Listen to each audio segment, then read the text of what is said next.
Chers et chers BITV viewers, bonjour. Mais que vient faire une technologie comme la blockchain dans la collecte de dons? Et pourquoi les enseignes sont-elles attachées à cette cordée? Chers et chers BITV viewers, regardez et écoutez l'histoire. Olivier Cueil, depuis 10 ans, Microdon fait du don embarqué en collaboration avec les enseignes commerciales et aussi les entreprises. Vrai ou faux? Vrai. Bonjour Olivier. Super, bonjour Olivier. Julien Bonnel, CIMAG, filiale de BNP Paribas, je suis là, développe des infrastructures de blockchain, notamment dans le commerce de détail. Vrai ou faux? Vrai, mais pas que pour le commerce de détail. Pas que pour le commerce de détail, pourquoi d'autres? À d'autres industries comme l'automotive ou le RH, l'emploi. C'est noté, c'est entendu. Séquence, expérimentation.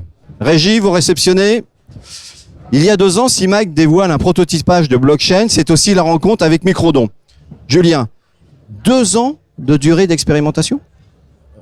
5 ans en fait, puisqu'on a commencé en 2014. Et je pense qu'il va encore avoir quelques années d'expérimentation, même si on commence à mettre en œuvre les premiers cas d'usage comme ceux de Microdon, nous espérons l'année prochaine. Ok. Olivier, qu'est-ce qu'on a fait pendant ces 2 ans et ces 5 ans? On a réussi à porter en France un nouvel usage qui n'était pas gagné. C'est de proposer aux clients des magasins de donner leurs centimes au moment de régler leurs achats pour une fondation ou une association d'intérêt général. Séquence. Super pouvoir. Régie, on réceptionne. Merci. Olivier, pourquoi faut-il élever le niveau de traçabilité dans la collecte de dons? Les Français veulent donner.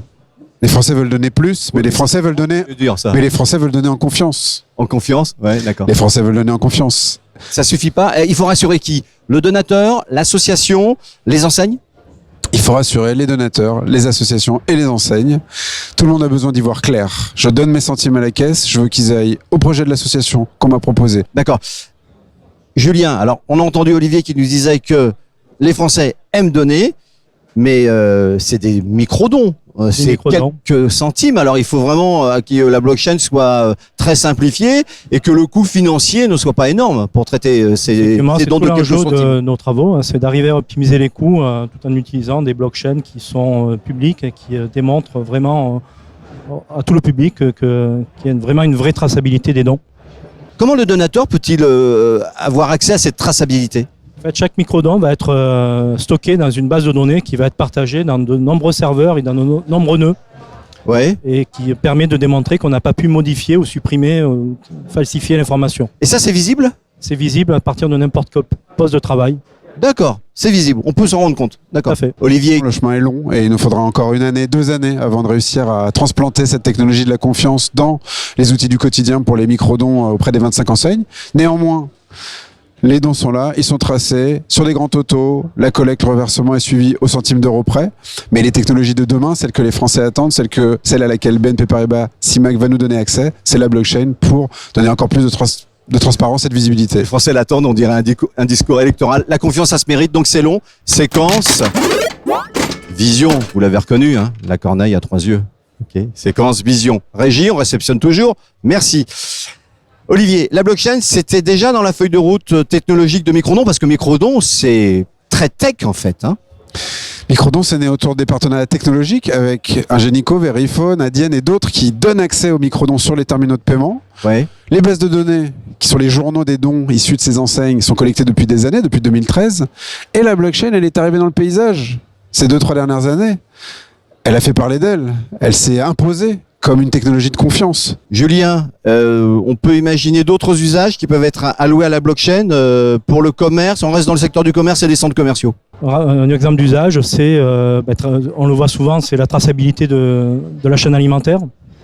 Oui, important ça. Oui, important et qui rassure les consommateurs et qui peut éviter des crises sanitaires. Les autres usages potentiels dans le retail sont la traçabilité aussi de la fabrication d'un produit qui aurait été fait sur un autre continent. La traçabilité de savoir si les règles sont respectées. Voilà, de toute fabrication, de toute chaîne de logistique. Toute la logistique. Voilà. Merci Olivier, merci Julien. Merci Olivier. L'époque est à la technologie qui sécurise, qui trace et qui rend infalsifiable votre don.